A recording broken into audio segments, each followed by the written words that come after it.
Friends, I am Shantanu Nikha, ex chief manager bank of Baroda and financial consultant proprietor Kutch consultancy. तो आज बात करेंगे expiry of bank legal document.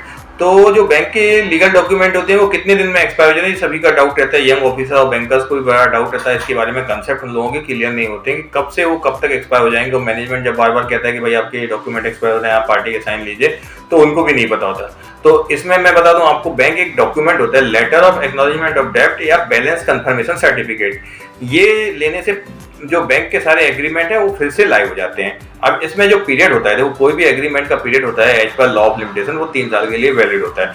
मतलब bankers को hearty के साइन हर 3 साल के भीतर इसमें चाहिए होते हैं। तो बैंकर्स आपके पास जब भी आप लोन यूज कराते हैं, एक कागज और रख देता है लेटर ऑफ डेब्ट, और उसमें शायद 1-2 कॉपी एक्स्ट्रा साइन भी करा के रख लेते हैं, जैसे फ्यूचर में कभी आप नहीं भी आ पाओ तो वो उसमें डेट डाल के वो कंप्लीट कर लेते हैं।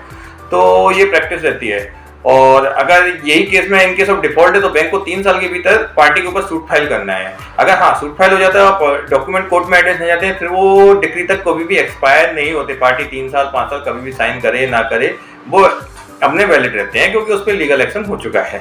और नहीं तो वो 3 साल में एक्सपायर हो जाएंगे। हाँ, इसमें एक अपना एक्सेप्शन है, मॉर्गेज डीड जो होती है वो 12 साल के लिए इन्फोर्सेबल होती है। तो मतलब अगर मॉर्गेज वाला केस है तो उससे 12 साल तक के लिए डॉक्यूमेंट इन्फोर्स हो सकते हैं। हाँ, लेकिन उसमें भी बस मॉर्गेज डीड 12 साल के लिए इन्फोर्सेबल होती है। अदर एग्रीमेंट 3 साल के लिए होते हैं, तो उसमें भी आपको लेटर ऑफ LAD जो बोलते हैं, लेटर ऑफ एक्नॉलेजमेंट ऑफ डेब्ट, वो पार्टी से लेना ही लेना है।